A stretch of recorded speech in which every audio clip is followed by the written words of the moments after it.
இன்னைக்கு உலகத்தில் வாழ்கிற மனிதர்கிட்ட ஒரே ஒரு விஷயம் என்ன அப்படின்னா, அதிகமாக அவங்க ஏங்குற ஒரு விஷயம் என்ன அப்படின்னா அன்பு.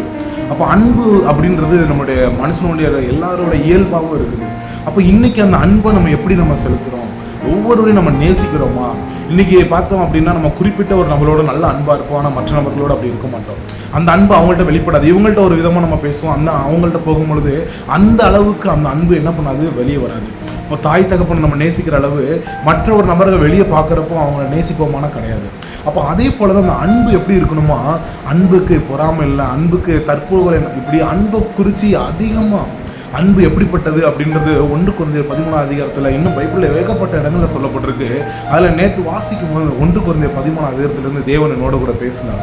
அப்போ இன்றைக்கி நம்ம அன்பு செலுத்துறதுல எப்படிப்பட்டவர்களாக இருக்கிறோம்? நான் கிறிஸ்தவனாக இருக்கலாம், ஜெபிக்கிறவனாக இருக்கலாம், என்னுடைய ஆஸ்திகளை விட்டு எல்லாருக்கும் கொடுக்குறவனாக இருக்கலாம், நல்ல அந்நிய பாஷை பேசுகிறவனாக இருக்கலாம், நல்லா மற்றவங்களுக்கு ஜெபிச்சு நான் சுகம் கொடுக்குற வல்லமையுடையவனாக கூட இருக்கலாம், ஒரு பெரிய ஊழியக்காரனாக கூட இருக்கிறவங்க யாராக வேணா இருக்கலாம்.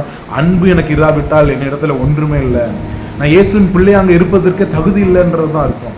அப்போ இன்றைக்கி நம்ம எவ்வளோ தான் ஊழியம் செஞ்சாலும், எவ்வளோ தான் தேவனுடைய வார்த்தை, இன்றைக்கி நான் இவ்வளோ வார்த்தைகளை பேசி என்னிடத்துல அன்பு இல்லை அப்படின்னா அது ஒன்றுமே இல்லை. ஆண்டவரே எனக்கு அந்த அன்பை கொடுங்க, நான் இன்றைக்கி வரை என்ன பண்ணுறோம், இன்னும் அதை கேட்டுக்கிட்டே இருக்கிறேன். அப்போ இன்றைக்கி எல்லாமே குறைவுள்ளவர்களாக தான் இருக்கிறோம். இயேசு எப்படிப்பட்டவராக இருக்கிறார், அந்த குறைவு நிறைவாக்குறவராக இருக்கார்.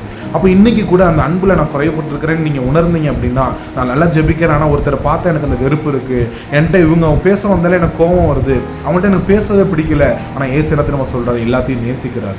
அப்போ நம்மளுடைய குற்றங்களை இயேசு எப்படி மன்னித்தார்? நம்ம பாவம் செய்யும் பொழுது, நம்ம தப்பு பண்ணும் பொழுது நம்முடைய குற்றங்களை கடவுள் மன்னித்தாரே, இயேசு மன்னித்தாரே, அதே போல தான் இன்றைக்கி நம்மளும் மன்னிக்கிறோம். அதை தான் தேவன் நம்மளுக்கு வேதத்தை மூலமாக சொல்லிக் கொடுக்குறார். அப்போ இந்த வேதம் எதுக்கு அப்படின்னா, நம்மளை சுத்திகரிக்கிறதுக்கு, நம்மளை பரிசுத்தப்படுத்துறதுக்கு, நம்ம வாழ்க்கை எப்படி இருக்கணுன்ற சொல்கிறதுக்கு. அப்போ அந்த அன்பை நாடுவோம், அன்பை நம்ம எல்லாருக்குமே என்ன பண்ணுவோம், பகிடுவோம். கிறிஸ்தவர்களாக இருக்கக்கூடாது, கிறிஸ்துவை உடையவர்களாக நம்ம இருக்கணும். இன்னைக்கு நம்ம கிறிஸ்தவர்கள்னு சொல்லி கிறிஸ்துவை நம்ம பிரதிபலிக்காமல் கிறிஸ்துவை துக்கப்படுத்துகிற காரியத்தை தான் நம்ம நிறையா பண்ணிட்டு இருக்கிறோம்.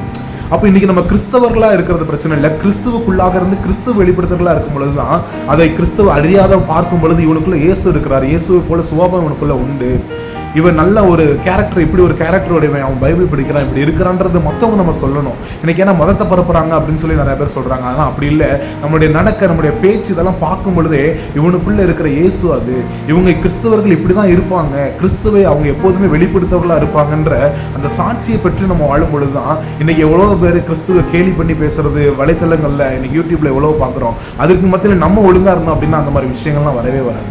அப்போ ஏசப்பா எனக்கு அந்த அன்பு செலுத்துகிற உள்ளத்தை கொடுங்க, எந்த சூழ்நிலையும் உண்மை வெளிப்படுத்துகிற கிறிஸ்துவுக்குள்ளாக வாழ்கிற வாழ்க்கைக்குள்ள நான் ஒப்பு கொடுக்குறேன்னு சொல்லி தேவனிடத்தில் கேட்போம். அந்த கிருபைகள் நம்மளுக்கு தருவார், பெற்றுக்கொள்வோம். ஆமென்.